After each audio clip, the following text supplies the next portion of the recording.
There is this massive difference between waking up to the gentle, rhythmic sound of rain against your window versus getting jolted awake by the shrieking, blaring beep of an alarm clock. Oh, absolutely. I mean, with the rain, you stretch, right? You feel Yeah. totally grounded. Exactly. But with the alarm, your heart is just racing, your muscles are tight. I mean, your entire nervous system is on high alert before your eyes are even fully open. Yeah, and that visceral jolt isn't just your brain processing data. Right, which is what we usually think. But according to the document we are unpacking today, that sound is a literal physical energy entering your body. It really is. So we are exploring this fascinating 2021 text by a writer named Xu Feng. It's titled The Mysteries of Life, Energy of Sound Waves. And the core premise here is going to completely challenge how you experience the physical world. It really asks us to rethink the whole boundary between acoustics and physical reality. Yes, because the goal of this deep dive is to investigate the idea that sound is not just an auditory experience. It is a profound, tangible energy that actively shapes physical reality and our very life force. Yeah, the thesis laid out in this document is that every single sound has a specific frequency, a specific wavelength, and a specific bandwidth. Okay, let's unpack this, because if this text is right, we're talking about a hidden law of physics that applies to our everyday conversations. Right. Because of those unique properties, every sound carries distinct energies. These aren't just abstract vibrations. Well, not all. They are energetic inputs that have a direct, tangible impact on life and the environment itself. And that impact can be either beneficial or harmful. The mention of bandwidth really caught my eye there. Usually we hear that term regarding internet speeds, but how does the text apply it to the human acoustic experience? Well, in this context, bandwidth refers to the total spectrum of frequencies that a biological entity can emit, absorb, or process. So when Suefen talks about the bandwidth of a sound, we are looking at the actual volume of energetic information being transferred in a given moment. Like a data transfer for the body. Exactly. A sound with a narrow, chaotic bandwidth might overwhelm specific cellular receptors, while a broad, harmonious bandwidth could theoretically stabilize an organism. So it means every word you say, every noise you endure is a literal energetic transaction. That's the baseline we're working from, yeah. So to you listening right now, I want you to consider the actual soundscape of your day. From the tone of your partner's morning greeting, to the hum of traffic on your commute, to the specific music in your headphones. Because by the end of this deep dive, you might want to radically change what you allow your ears to consume. Totally.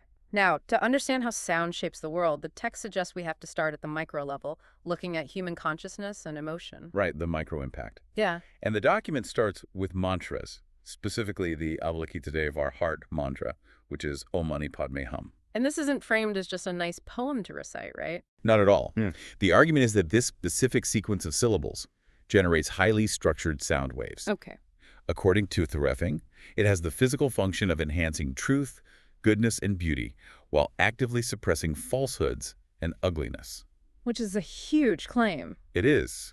The author claims that regular chanting of this is beneficial to the sublimation of life itself. Yeah, I was stuck on this one detail.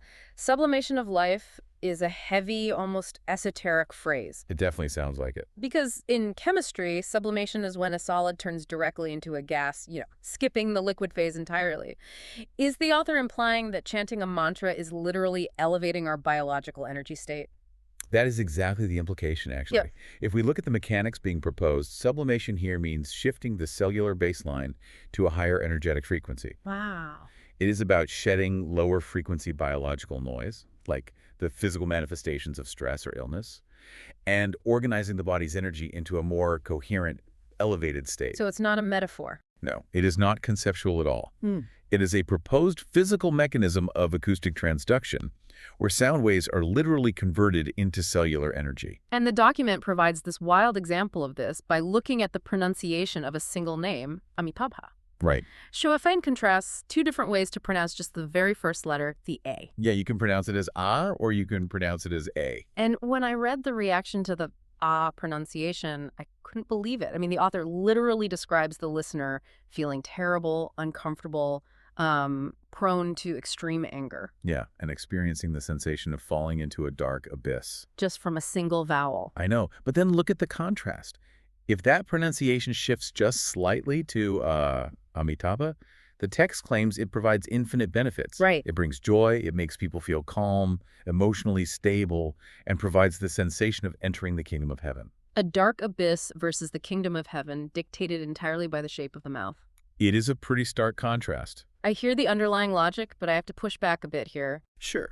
I understand that a slight tweak of a radio dial can take you from a beautiful jazz station to completely chaotic, ear-splitting static. But my vocal cords are not a broadcast tower, you know? Right. Is a human voice really generating enough energy to fundamentally restructure our biology? Can a single vowel literally plunge a mind into an abyss? Well, what's fascinating here is that the text explicitly addresses the why behind this dramatic shift.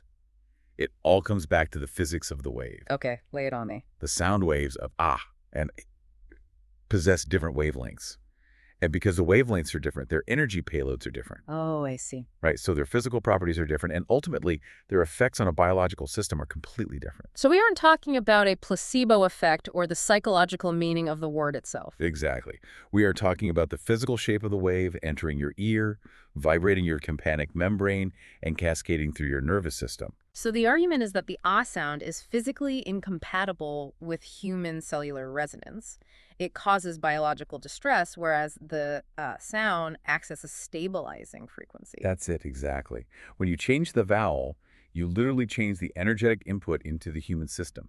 That makes sense. Right. You accept the premise that our biology is constantly reacting to physical vibrations, then feeding your nervous system a disruptive frequency isn't just annoying, it is biologically harmful. Okay, so if a single vowel can theoretically elevate human consciousness or plunge it into an abyss just by altering our internal resonance, we have to follow the author's logic and scale this up. Oh, absolutely. Because Weffing does not stop at personal emotion. If human biology is susceptible to acoustic manipulation, what happens when sustained, massive sound waves interact with the environment or a physical structure? Right, we move from the micro impact on consciousness to the macro impact on physical reality. The document pulls from folklore, myth, and historical scripture to do this.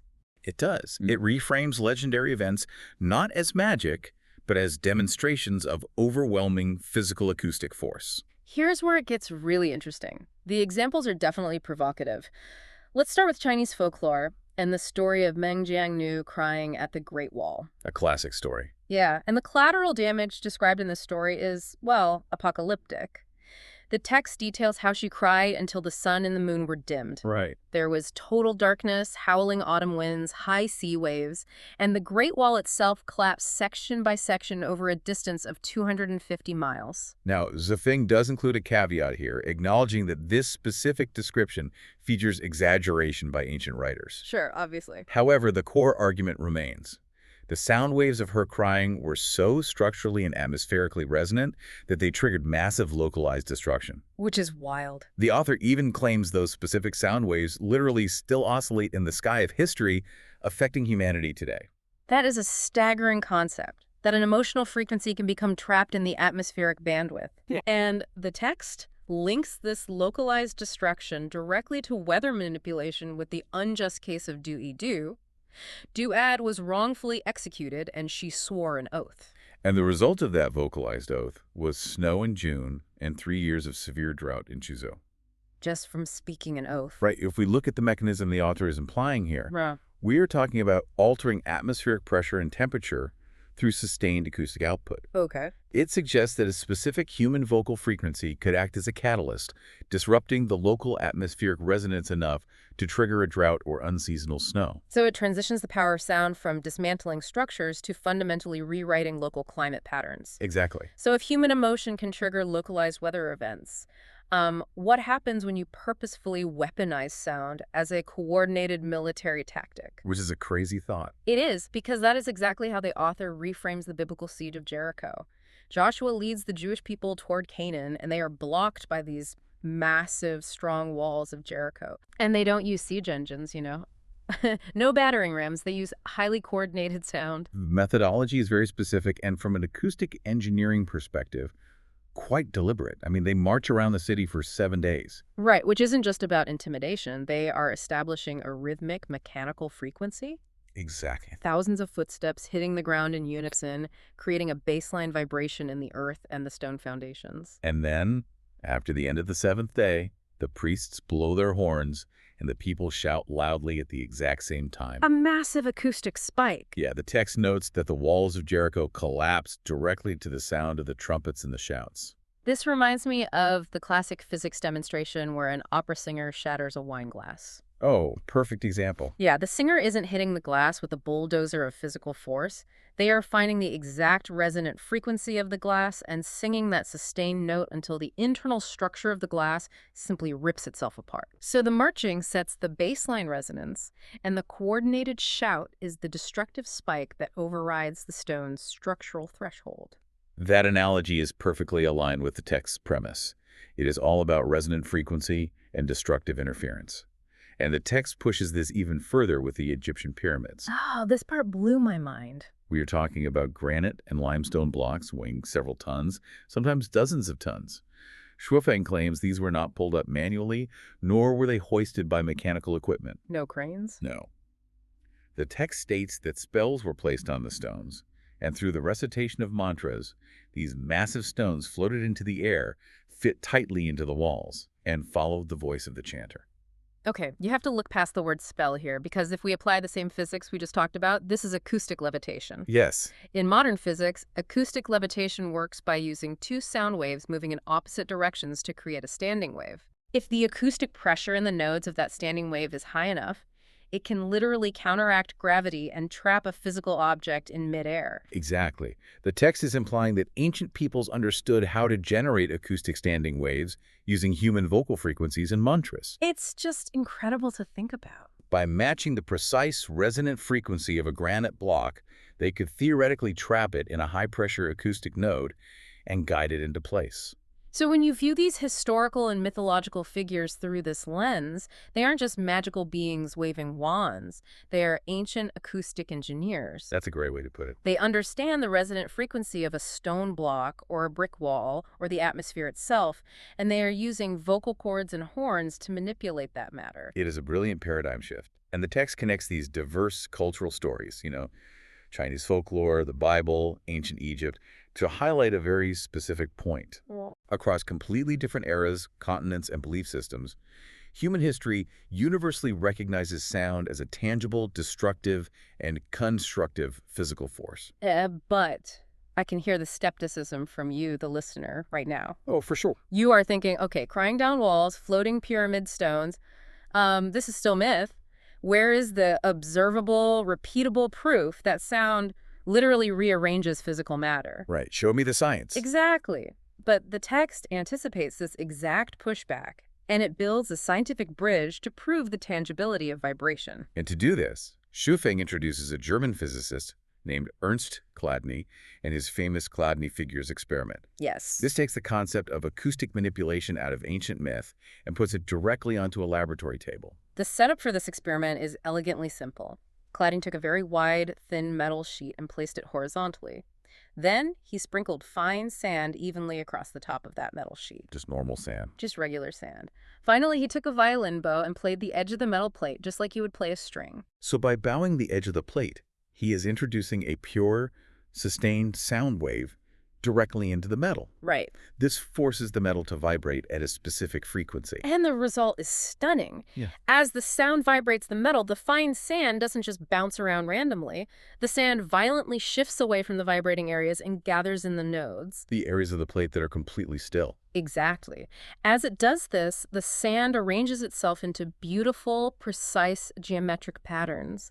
And as the melody and the frequency of the sound change, those beautiful patterns continuously change shape in real time. Forming ever-changing, perfectly symmetrical designs. It's wild. The scientific term for this is cymatics. It is visual, undeniable proof of the physical power of frequency. The sand is just inert matter, but the sound wave forces it into an organized structure. You're right. It shows that chaotic energy dictates the physical arrangement of matter in a given space. But the text takes the scientific experiment and scales it up to a massive grand conclusion. It does. Shuofeng argues that the Chladni figures prove that sound waves cause changes in surrounding objects on a macro scale. The text attributes extreme environmental phenomena directly to this principle. Right. It claims this cymatic mechanism is exactly what causes snow to fall in June, or causes city walls to collapse. It says this principle creates pouring heavy rains, overflowing floods, turns droughts into deserts, and even creates hailstones as big as footballs. If we connect this to the bigger picture, the author is basically arguing that the Earth itself, the atmosphere, our entire environment, is essentially a giant Chladni plate. Wow, okay. Right? The collective sound waves of our world are the violin bow, constantly vibrating our environment. A hailstone as big as a football isn't just a weather anomaly. No. According to this logic, it is a localized cymatic pattern formed by intense atmospheric acoustics forcing water molecules together, much like the sand on the plate. Which leads me to a really probing question. If a simple violin bow can organize sand into perfect geometric art, what is the chaotic noise of our daily lives doing to the biology of our bodies? That is the big question. Because if sound is always acting on matter, we are constantly being vibrated. That is the exact realization the text is guiding you toward. The Chladni figures aren't just a neat parlor trick. They are the visual proof of the invisible architecture of sound. Right. They demonstrate that you, me, the listener, we are all walking around in a constant state of being physically vibrated and reshaped by our acoustic environment. It's almost unsettling. Our biology is susceptible to acoustic transduction. Every siren, every shouting match, every beautiful piece of music is actively rearranging the structure of our energetic state. Which brings us to the most practical, intimate part of this deep dive. We have established the physics of sound shaping matter. We have seen the theory applied to ancient structures and proven on a laboratory table. Now the conversation has to turn inward to your personal life. Exactly. How do we apply this knowledge of acoustic power to our daily habits and our social interactions? The document frames this entirely around the relationship between sound wave energy and life itself. The core principle is that to gain vigorous vitality, your life must absorb powerful, beneficial energy. Makes sense. The stronger the energy you absorb, the more vigorous your biological and emotional state will be. Sound wave energy is a fundamental source of this life energy, and it simply cannot be ignored. So what does this all mean? Honestly, it makes me think we need to start treating our ears like our digestive system. I love that comparison. Right. You wouldn't knowingly eat toxic, rotting food because you know it will physically degrade your organs. Exactly. The text divides the acoustic world into two strict diets: beneficial sound wave energies and harmful sound wave energies. And Sufeng is very clear on what constitutes each diet. Beneficial sound wave energies are all sounds that make people feel joyful, calm, comfortable, and uplifted. Okay. These are positive, active, optimistic, romantic, and musical frequencies. The specific examples provided are beautiful songs and tunes, the whispers of lovers, the peaceful words of saints, and the chirping of birds. Sounds nice. These sounds theoretically act as the Amitabha frequency we talked about, stabilizing your cellular resonance. Contrast that with harmful sound wave energies. These are the sounds that make people anxious, bored, worried, and listless. Yeah, the negative stuff. They're negative, passive, pessimistic, unromantic, and noisy. And the examples here are unfortunately very common in modern life. The complaints and nagging of others, hoarse shouting, Oh, yeah. the growling of quarrel makers, and the croaking of crows. The text highlights a profound acoustic feedback loop with these sounds, too. It notes that when two people talk sweetly to each other, it doesn't just benefit them. Right, it spreads. That sound wave has a beneficial influence on other people around them. They are radiating a harmonious bandwidth. But when two people quarrel, the abrasive frequency of that sound actually harms the bystanders. That is so interesting. The acoustic shrapnel hits everyone in the room, creating chaotic cymatic patterns in the biology of anyone within earshot. Now, I understand how being yelled at harms you, but I do have to push back on one specific point the text makes about swearing. Okay, what is it? The author states that when a person swears, they hurt others, but they equally hurt themselves. Wait, so by insulting someone else, you are literally inflicting acoustic damage on your own biology just by being the source of the noise. That is the acoustic boomerang effect the text proposes. Think about it mechanically. Okay. Your own body, your own throat and chest cavity is the closest physical matter to the vocal cords generating that negative frequency. Oh, wow. I didn't think of that. Right. You are subjecting your own tissue to the harmful, destructive vibration before it even travels through the air to reach the other person. You are degrading your own cellular resonance first. That is wild. It confirms the document's golden rule. The sounds you like to hear are beneficial to you, and the sounds you don't like are harmful to you. It really requires you to think critically about your own vocal output. I mean, you are the architect of your soundscape. You really are. Every time you speak, you have to ask yourself, are you generating beautiful Chladni-style geometric patterns in your living room? Or are you generating the chaotic, destructive frequencies of a falling wall? It is a heavy responsibility, but also incredibly empowering. Yeah. The text's final hope and the call to action for you listening today is to consciously absorb sound wave energies that are beneficial to your life every single day. Be picky about your audio diet. Curate your acoustic diet just as strictly as your physical diet. Protect your ears from chaotic frequencies and govern your voice to produce harmonious bandwidths. It really brings us full circle on this deep dive. We started by looking at the micro vibrations of a chanted mantra, exploring how a single shift to an Eki Amitabha can elevate our biological energy state. Right. We scaled up to the macro collapse of the Jericho walls and the weather-altering oaths of history, reframing magic as ancient acoustic engineering and acoustic levitation. Such a fascinating shift in perspective. We examine the undeniable visual proof of sound restructuring matter in the dancing sand of the Chladni figures. And finally, we brought it right into your daily life, highlighting the sheer physical importance of treating sound like a nutrient, choosing birdsong over nagging, and sweet talk over quarreling. It definitely forces a reevaluation of that morning alarm clock. Oh, for sure. And this raises an important question to leave you with, something to mull over that builds on everything we've explored today. Yeah. We know from the Chladni figures that sound instantly restructures physical matter into new patterns. Yes. And we know that our bodies are highly responsive to acoustic transduction. So what is the cumulative long-term physical effect of our modern industrialized acoustic environment? Oh, that's a scary thought. We live in a world saturated with the chaotic bandwidths of engine hums, sirens, and mechanical grinding. If ancient peoples could theoretically levitate granite stones with perfectly focused mantras and standing waves, what dormant human abilities might we finally unlock if we truly mastered the positive frequencies of our own voices and finally managed to quiet the noise? Man, something to really think about the next time you open your mouth to speak or put your headphones on. Until next time, keep diving deep.